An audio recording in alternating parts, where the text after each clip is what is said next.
Yeah, it was probably her fault anyway. I wouldn't let anyone do that to me.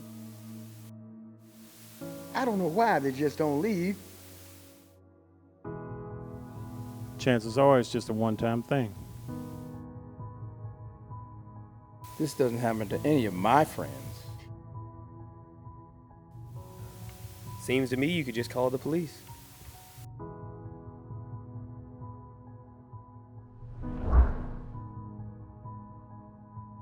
There are questions that normal people ask because you never see yourself in this situation and you never know what you're going to do until you're in this situation.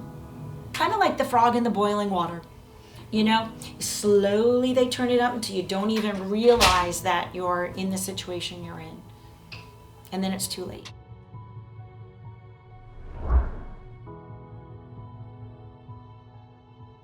I would always tell people when it's good, it's good. When it's good, it's great. When it's bad, it's bad. And that was just the cycle that I lived in. I didn't know what healthy was. What I saw good in him, I latched on to that. When I would leave, I found myself pining over him and wanting to be with him. And I couldn't see my life without him because I just kept thinking like, he's just like hurting. Very attentive, very caring, and he would be sweet and kind. It's just wonderful until it wasn't.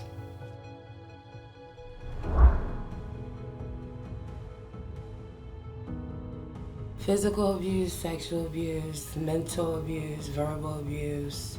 At that point, I was so broken and so down on myself. I had no friends.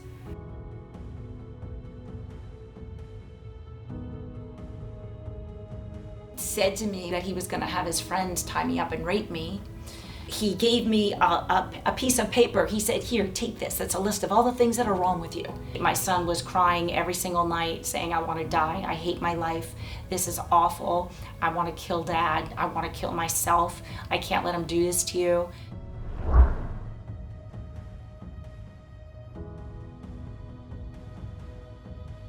The worst thing physically was when he beat me with a fire poker. He would throw me downstairs, put his teeth in my hair and ripped it out of my head, like, and he took my hand and he put it under there and crushed it while I was putting the lid on. He and crushed it on me. It was awful. Lo más es que mi hija nació autista, se enojaba y le pegaba con la correa. Terminé porque él había agredido a la niña en su cara. Ella no podía abrir su ojo. Very abusive. All I remember was just blood everywhere. It became very normal. He'll kill me. I knew then. I could feel the energy changed.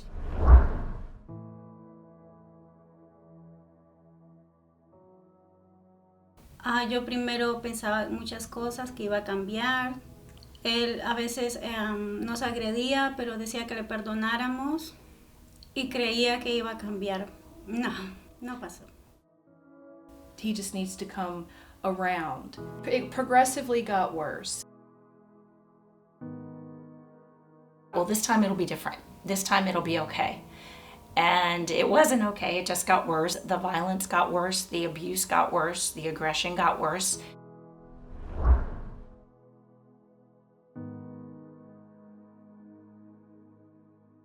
If you tell anyone about this, I'll kill you both. And he went to bed.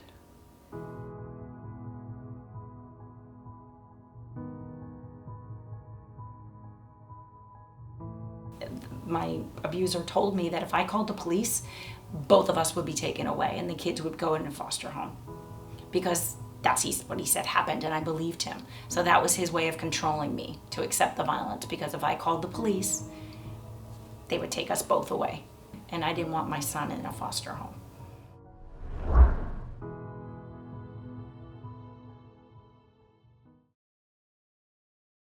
I called the Laurel Center. They were a safe haven. Y me dijeron que no estaba sola, que me iban a ayudar. I have nowhere else to go. I'm going to the Laurel Center.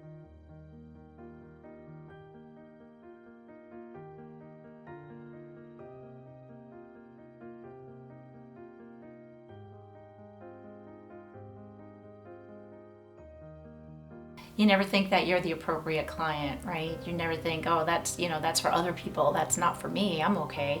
And I went and I realized I am the right person. This is for me.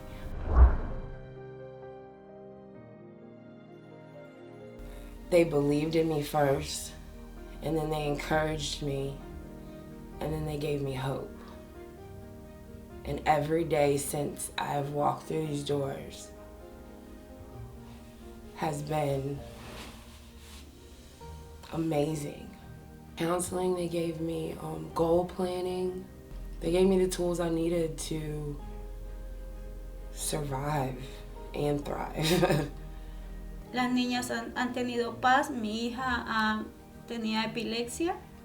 También mis hijas están contentas desde que han recibido una terapia están recibiendo terapia de un terapeuta, porque me he hecho responsable en todo absolutamente de ella y me siento con la capacidad de hacerlo.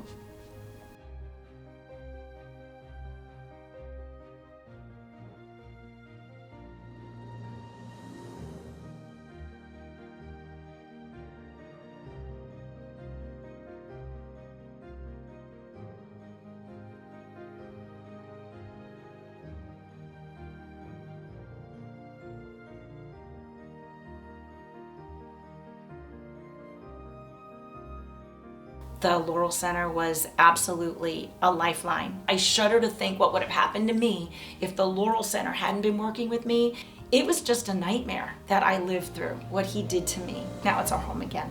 And there's peace and there's joy and there's love, but it never would have happened without the Laurel Center from start to finish. And I am so grateful that they stuck by us, helped me in the darkest hour when I was crying, what do I do, where do I go? They were always there when I needed them.